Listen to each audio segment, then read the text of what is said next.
Muito bom dia a todos, uma ótima semana, abençoada para todos aí, tá bom? Sejam bem-vindos todos aí ao canal Foco na Mensagem. Hoje nós vamos fazer o resumo da lição de número 10, a relevância da igreja na sociedade e sua importância e sua importante função social. Então são duas coisas importantes. A palavra relevância significa importância. Então, a igreja tem uma importância muito grande na sociedade. Tem. A sociedade ganha com a igreja e a igreja ganha com a sociedade. Tá? Isso é muito importante. E a segunda parte é a função social. Então, a igreja ela tem uma importância para a sociedade, para a comunidade, através da sua função social. A igreja também tem a sua função social. Tá? Então a igreja tem as pessoas das relações humanas. Basicamente isso. Então a igreja também tem as suas funções aí também. Muito importante. Tá? Ela tem a parte de relações humanas também. E a parte social da igreja. E a pergunta é, será que a igreja está cumprindo a sua parte na função social? Mas qual é a função social? A Bíblia fala de várias. Visitar os órfãos, as viúvas, cuidar dos enfermos. Isso é uma função social. Mas tem um grupo na igreja que cuida dessa parte, sendo supervisionado pelo pastor da igreja. Então a igreja tem as suas partes na função social para cuidar disso aí. E ela tem importância para a sociedade. Então isso deve andar sempre junto. Essas duas coisas precisam andar sempre entrelaçadas, juntas, sempre. No texto áureo, cuja referência está em Romanos, capítulo 13, versículo 1, tá? É o texto áureo. Toda alma está sujeita às potestades superiores. Aqui já começa uma coisa muito importante. Nós estamos sujeito às autoridades superiores, que são pessoas que estão acima de nós. A igreja também. A igreja tem o seu pastor presidente, mas a igreja também ela está debaixo de autoridades superiores. O chefe do executivo, o chefe, tá, dos três poderes, a igreja está sobre eles também, sobre a autoridade deles também. E temos que obedecer. Às vezes eu acho que tem pessoas que, não, eu não preciso obedecer ao seu fulano de tal porque eu sou pastor. Precisa sim. Você está debaixo da autoridade superior. Não, eu tenho que obedecer a Deus. Importa mais obedecer a Deus do que os homens. Está errado.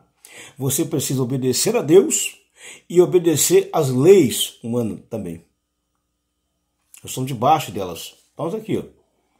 Porque não há potestade que não venha de Deus. As autoridades foram constituídas por Deus. Esse ano é um ano importante. Não vou falar de política aqui de jeito nenhum. Mas está ligado um pouquinho a isso. Esse ano é um ano para você fazer tudo perfeito, porque as autoridades são constituídas por Deus. Então está aqui. Não há nenhuma potestade que não venha de Deus. E as potestades que não foram ordenadas por Deus, é lógico. Existem umas que não foi Deus que ordenou. E existem umas que foi Deus que ordenou. Então temos que tomar muito cuidado. Tá? Temos a verdade aplicada. A igreja como uma instituição divina. A igreja como uma instituição divina. O que ela precisa fazer? Deve ser luz e sal. Então a igreja ela tem uma grande responsabilidade no mundo, ser luz e ser sal. Jesus falou isso em Mateus capítulo 5, versículo 16. Resplandeça a vossa luz diante dos homens, para que eles vejam as vossas boas obras e glorifiquem a Deus. Quando o mundo vê em nós boas obras, quem é glorificado? Deus. Então aqui, ó, tá bem claro. Então a igreja ela tem um dever. Observe bem que a segunda parte da verdade aplicada diz que a igreja tem um dever. Qual é o dever da igreja? Ser luz e ser sal. Porque Jesus também falou isso aqui. Se o sal não servir para nada, se ele se tornar insípido, né? Ele não vai servir para nada. Ele falou bem claro, vós sois o sal da terra.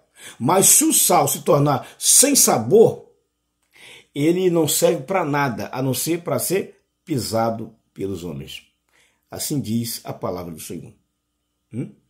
Jesus falou isso aqui lá no Sermão da Montanha, que foi dividido em 3 blocos, ou em 3 sessões. Tá? Capítulo 5, capítulo 6 e capítulo 7. Então o Sermão da Montanha começa no capítulo 5, termina no verso 7. E exatamente no capítulo 5 Jesus falou sobre o sal. A importância que tem o sal. O sal tem uma importância muito grande na vida doméstica, na família. Se colocar demais, ele fica ruim. E se colocar de menos, também ele fica ruim. Significa que o sal tem que ser dosado. Existe uma medida certíssima para o sal. Não pode ser de mais e nem de menos, ou seja, moderado, controlado. Então tá aqui. E o sal em todas as dimensões da vida, na face da terra, sendo diferente e fazendo a diferença para a glória de Deus. Então nós somos um povo que precisamos ser diferente. A palavra significa diferente, não é igual. A palavra é aqui bem claro. É como se fosse um cálculo matemático. Aqui. Tem que ser diferente. Não pode ser igual.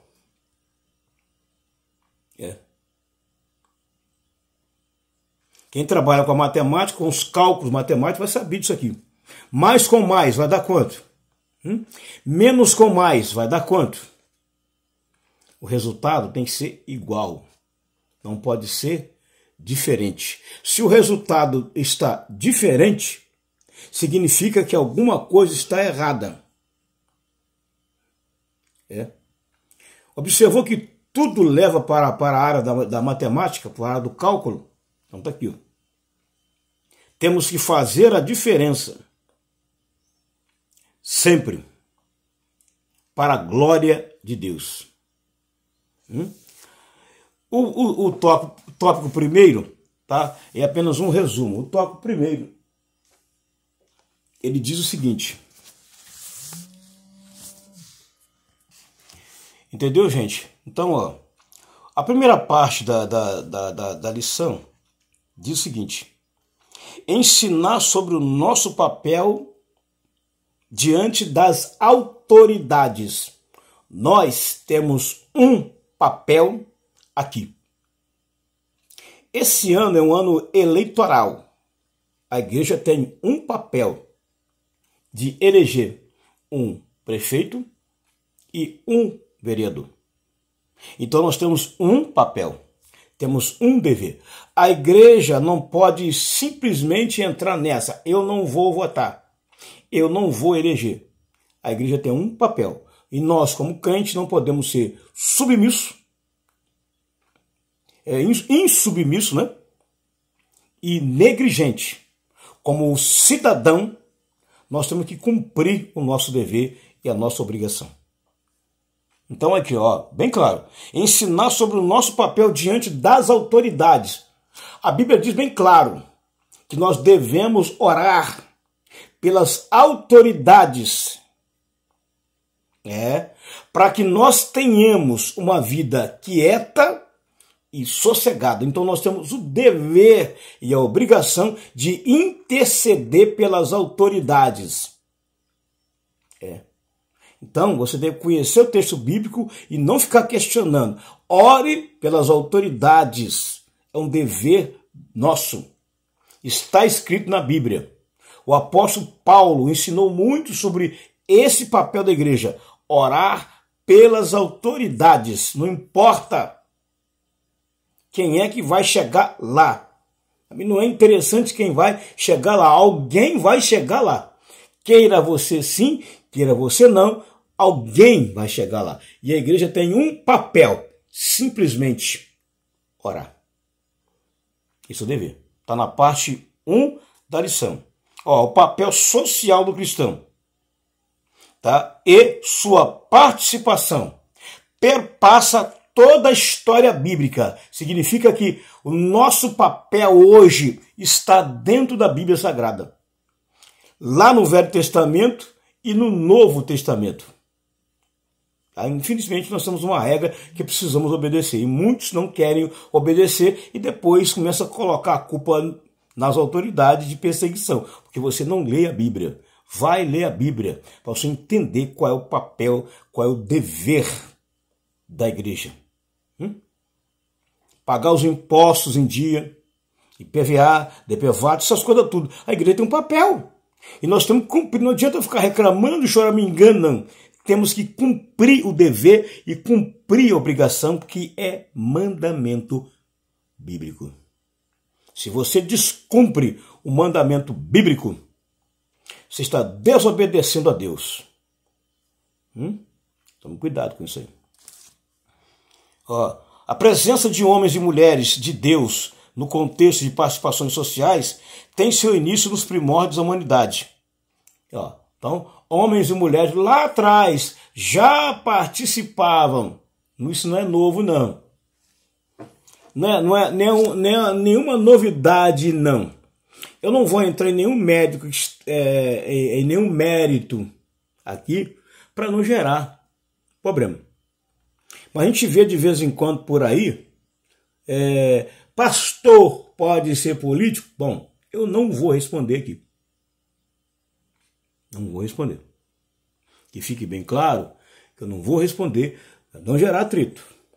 Tá? Então eu estou falando da lição aqui do papel de homens e mulheres que lá na antiguidade já participavam de várias coisas sociais. Hoje também é a mesma coisa. Homens e mulheres participando das atividades sociais. Então, tem que tomar muito cuidado. Estou resumindo porque isso é um resumo. O tópico 1.1. Deus é o Senhor também da ordem social. Tu acha que Deus também não é Deus de ordem, não? Ele é. Deus também é um Deus de ordem social. Tá?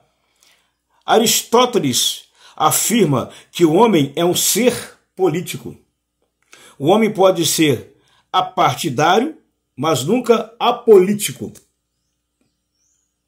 Está bem claro aqui. Quem falou isso aqui foi um grande filósofo. Aristóteles.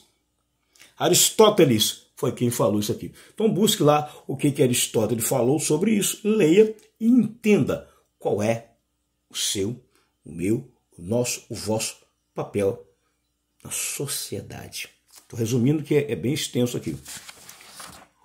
1.2. Atividades que ocuparam posições civis elevadas na Bíblia. Se você for lá no Velho Testamento, você vai ver um bocado de pessoas que teve um papel muito importante e elevado na sociedade. Muitos deles que ajudaram. Você vê o caso de José do Egito, você vai ver o caso de Daniel e muitos outros na Bíblia que ajudaram. Então, não fique reclamando, por que será que... Não reclame. Leia a Bíblia que você vai ver lá atrás, aqui, ó. Bem claro. Ó, dentre os personagens que Deus chamou e ocuparam suas funções civis, podemos citar 4. Ó, falei aqui, José do Egito é um deles, foi governador do Egito. Davi, ó, foi o maior rei conquistador de Israel. Esther, rainha da Pérsia. Daniel, o jovem governador da Babilônia. Olha aí. Viu aqui? Esses 4 fizeram a diferença no cenário social, político e eclesiástico da igreja. Então não reclame, filho, porque isso tudo que você vê hoje aqui está lá atrás na Bíblia. Esses homens teve uma importância muito grande. José do Egito, por exemplo, ele foi chamado de Zafenat Paneia, que significa o salvador do mundo. Foi um bom governante. Quando ele interpretou o sonho do rei lá, Faraó, ele falou para Faraó: escolhe um homem que seja fiel e coloque sobre todo esse negócio do rei. O rei olhou bem, pensou bem, falou: Daniel, José, não tem ninguém.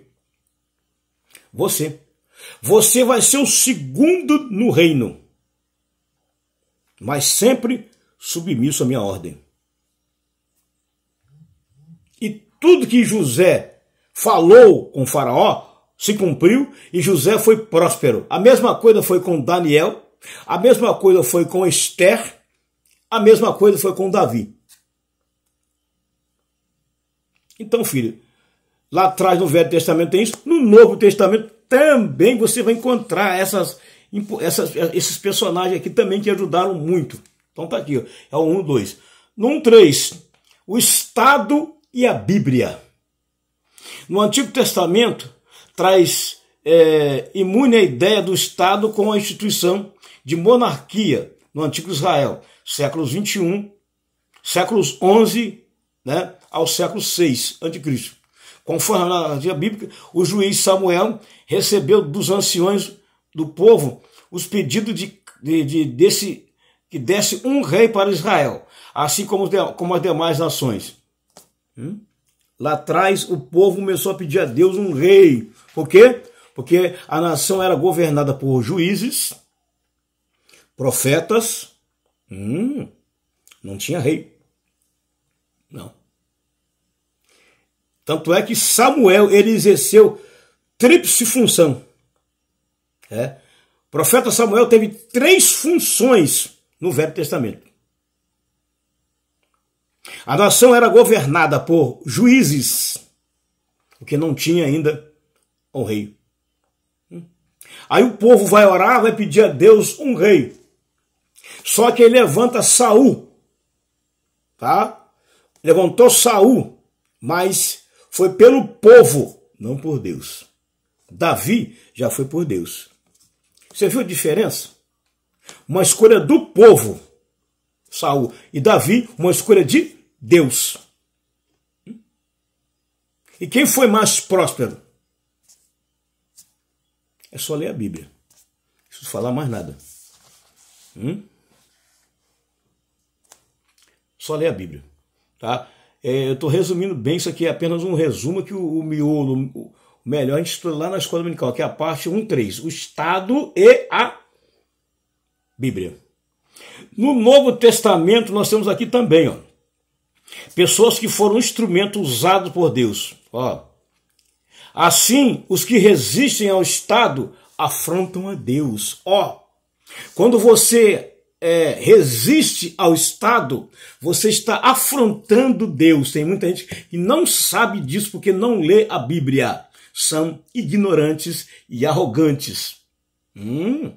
Tá? Quando você fica aí acusando o crente, não pode trabalhar sobre acusações.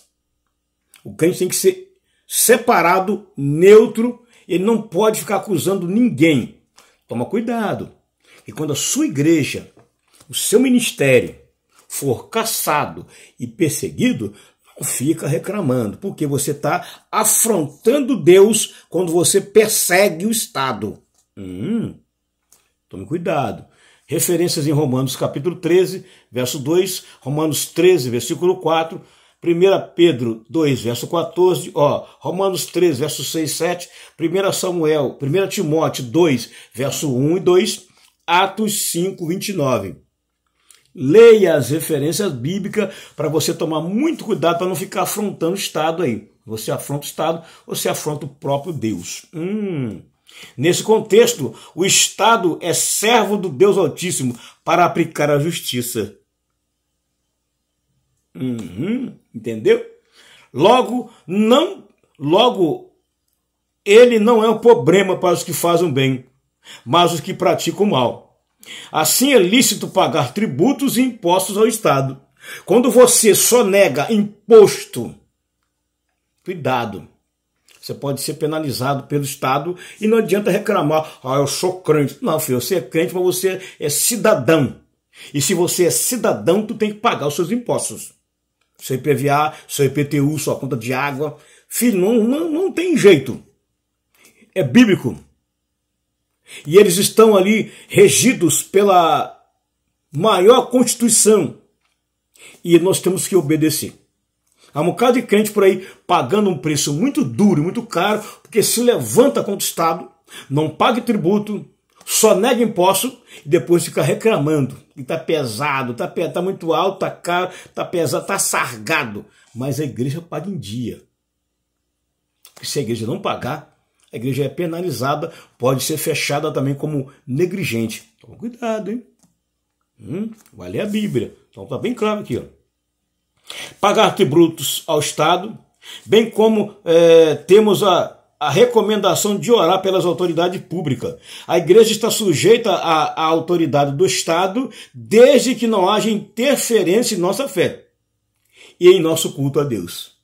Opa, já mudou. Desde que não haja interferência em nossa fé e nem no culto a Deus. Atos 5, 29. Entendeu bem? Parte 2 da lição, é um resumo apenas, tá? Na parte 2, que exatamente vai falar sobre conscientizar sobre o nosso posicionamento diante da sociedade. Eu tenho um posicionamento diante da sociedade. E você? Qual é o seu posicionamento diante da sociedade? Qual é o seu papel diante da sociedade? Qual é o seu dever? É a parte 2 da lição. Bem rápido aqui a lição, ó. Princípios divinos e sua aplicação na sociedade civil. Aí tem aqui, ó. Por ordenação, por orientação do nosso Senhor Jesus Cristo, não podemos dar de ombros para a realidade de participação na sociedade civil, pois somos chamados para ser sal e luz. Tá? E por isso devemos ter critérios rigorosos para aqueles que vão nos representar. É por isso que a igreja tem os seus representantes lá. Na Câmara Federal, na Câmara Estadual, na Câmara Municipal. Os 3 poderes, executivo, legislativo e judiciário, a igreja deve ter um representante lá. Então não fica nessa, crente não participa de política. Quem te falou isso? Quem lhe disse isso, que o crente não participa de política? O crente tem que tomar cuidado somente. Mas ele participa. Tem que ter um representante lá, filho. Tem que ter um representante lá para lutar pelas causas da igreja. Se não tiver, como é que fica? Então tome cuidado quando você entrar numa questão dessa aqui e levar para um outro lado pessoal. Tome cuidado, ore. Não fale muito. Ore. A Bíblia diz que o nosso dever é orar pelas autoridades que foram constituídas por Deus. É o dever da igreja. Então está aqui bem claro.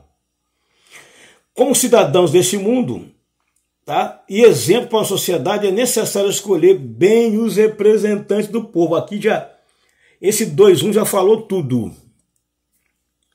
Escolha muito bem os representantes do povo. Depois não fica reclamando.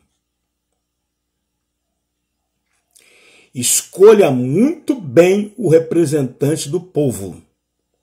Eu não posso colocar na sua cabeça para você votar no fulano. Eu não posso colocar na sua cabeça para você votar no ciclano. Eu não posso fazer isso.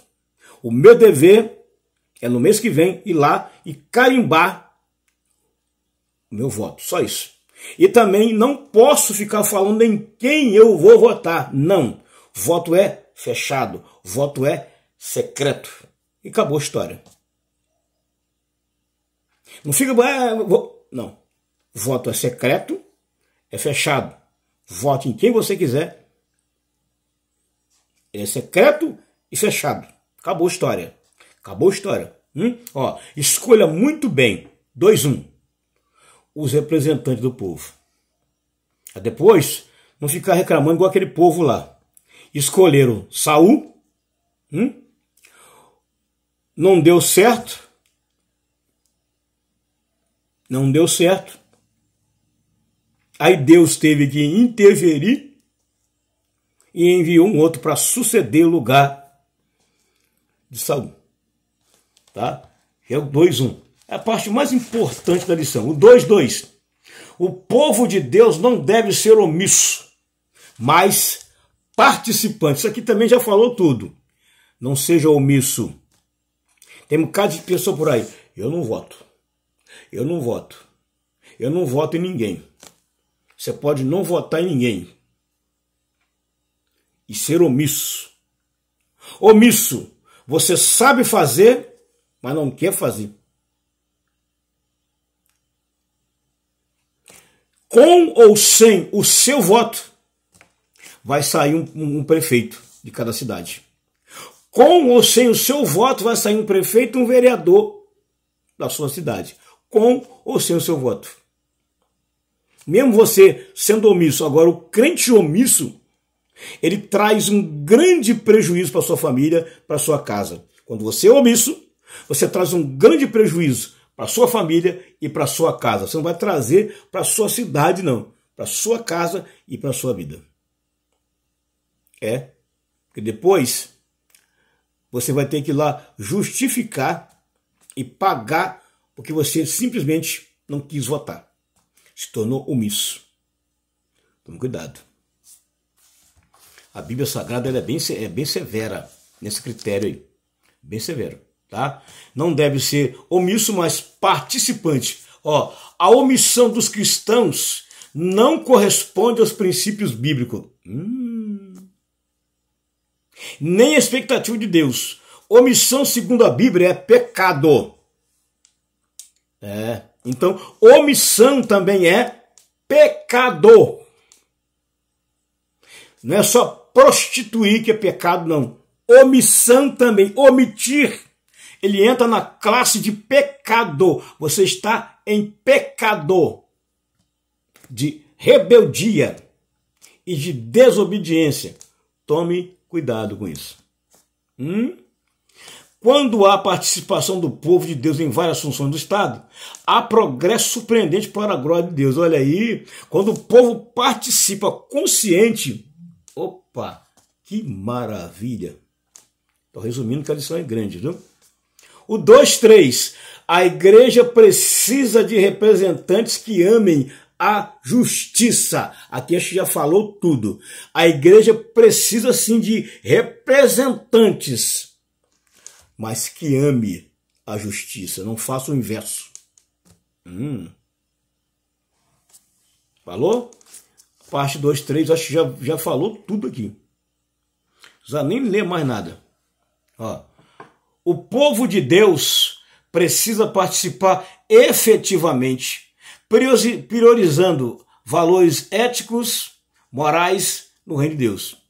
E conscientemente ser seletivo com o que é verdadeiro, que verdadeiramente cumpre o bem justo, o coletivo, o que reproduz o moral cristão. Dessa forma, a igreja ocupa seu espaço e influencia positivamente a sociedade.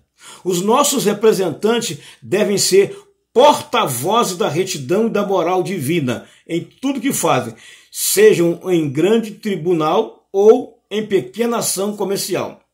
Os que são vocacionados para esse serviço precisam olhar com especial atenção para os pobres e necessitados e promover políticas públicas humanas e justas. O representante precisa amar a justiça. Então, isso está lá na escolha que você faz. Depois, não venha chorar quando você fizer uma péssima escolha. Eu não influencio ninguém. Eu simplesmente vou lá agora, no mês que vem próximo, cumprir a minha obrigação, pegar o comprovante que eu fiz. E não vou ficar falando, o meu candidato perdeu, o meu candidato ganhou. Que vença aquele que foi escolhido. Pode ser o que você escolheu, pode ser o que você não escolheu, mas um vai chegar lá. Isso aí é fato inegável. Tá? Parte 3 e última desta referida lição nos diz o seguinte: falar sobre o envolvimento em obras assistenciais. É por isso que é bom você ter um representante lá da igreja, um representante lá ou da igreja ou de qualquer outra sociedade religiosa que for, porque ele vai ajudar nas obras sociais, obras assistenciais. Por isso que é bom ter um representante lá. Tendo um representante lá, irmão, a igreja te elegeu, irmão. E aí? E o serviço aqui, tal. E nós sabemos que eles têm uma vida corrida. Não é fácil. Não adianta que qualquer que chegar lá tenha uma vida corrida. Né? Ele vai fazer. Isso aí é fato inegável. O chamado da igreja para as obras sociais. A generosidade cristã não deve se restringir apenas aos trabalhos espirituais, missionários, mas também às obras sociais. Então significa que você vai eleger alguém, não pode ficar só preso ali. Ele é um político que foi elegido para cuidar das coisas da igreja, para cuidar das coisas de pessoas que não são crentes. Isso é fato. Mas eu elegi o irmão lá, o irmão está cuidando de coisa da religião tal. Gente, ele foi eleito. E se ele foi eleito, não quer dizer que tem que ficar com o cabeço preso aqui, só cuidando de coisa da igreja aqui, não. Ele precisa cuidar de coisa de outras pessoas que não são crentes também, que não são nem crentes, não pertencem a nenhuma denominação. Que fique claro, ele é um político, foi eleito, tá? Ele vai exercer o papel dele para ajudar a igreja, mas ele não está só ali restrito só à igreja, não. Ele é um candidato que vai ajudar todos, não é só a igreja. Isso você precisa entender. E muitos talvez não entendem isso aí. E começam a ficar metendo o sarrafo aí no pobre do irmão que foi eleito. Poxa, eu estou cuidando do irmão, cuidar de uma coisa da igreja, que o irmão não estou ocupado, e aí? Me arrependi. Não, filho, fica tranquilo. Ele vai cuidar. Mas ele tem mais gente para cuidar. Tem mais pessoas para ele cuidar. Que são crentes e não crentes. Eu vi um fulano, por exemplo, atendendo lá naquela religião tal. E aí? E daí? Tem que entrar lá, ué. Ele precisa entrar lá. Ele foi eleito para isso. E daí? Ele foi eleito para isso. E é aí que muitos não querem votar e começam a malhar. Não faça isso, vai orar a Deus. A lição hoje está bem profunda dizendo sobre isso aqui. O 3.1. Admoestação bíblica. E aqui no preâmbulo 3 diz que a igreja deve demonstrar amor. Filho. A igreja precisa mostrar amor, mostrar que ama a pessoa, independente se ele vai ajudar ou não.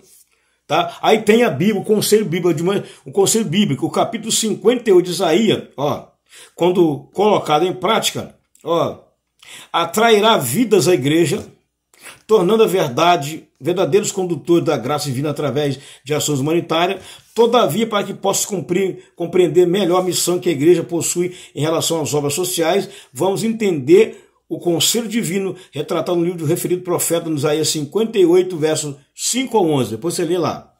3.2 é apenas um resumo. É o miolo do pão. Como desenvolver atitudes de ajuda ao próximo? Aí é você que vai fazer, vai achar como você deve fazer para ajudar ao próximo. Ó, são vários os aspectos envolvendo a exposição desse tema. Alguns aspectos serão determinados pelas necessidades, pelo local, pessoas envolvidas, recursos disponíveis, entre outros. Gente, tem muita coisa em jogo que nós temos que entender. A última parte, tá? Lembrando que é apenas um miolo, um resumo apenas. O melhor, nós vamos discutir domingo, que vai ser uma lição muito boa.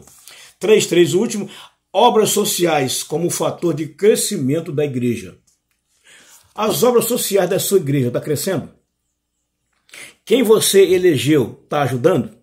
Se está ajudando, fica quietinho. Se não está crescendo, ore. Porque afinal das contas ele é um cara ocupado. Se for ela, vai ser uma mulher muito ocupada. Então ela tem que cuidar aqui, tem que cuidar ali, tem que cuidar aqui. E muitas vezes nem dorme direito. Essa aqui é uma grande realidade. Se um pastor não dorme direito, tá? Porque tem que cuidar de muita gente. Se imagine quem você elegeu para ser o seu representante lá ou o representante de todos lá. Filho, é a mesma coisa, tá? Então, muito cuidado nessa hora, tá? No que se refere à igreja, devemos estar convictos de que a vontade de Deus é que ela cresça para a sua honra e glória. Todos os membros devem participar do crescimento da igreja como instituição, meditar na mensagem do evangelho e orar para que Deus dê a consciência de que a prática de obras sociais pela membresia da igreja redunda em benefício para as pessoas, para a instituição e para cada envolvido. Que a nossa oração seja pela salvação de todos aqueles que Deus colocar em nosso caminho, independente de quem ele seja. Amém? Que o Senhor te abençoe, que o Senhor te guarde e que o Senhor faça resplandecer a sua bondade, a sua graça, o seu querer e a sua misericórdia sobre nós a cada dia de uma forma toda especial. Então, eu falei sobre a lição de número 10. Não se esqueça, se inscreva no canal, compartilhe e seja bem-vindo ao canal Foco na Mensagem, com o presbítero Edivaldo Vieira. Graça e paz, um dia abençoado e iluminado a todos.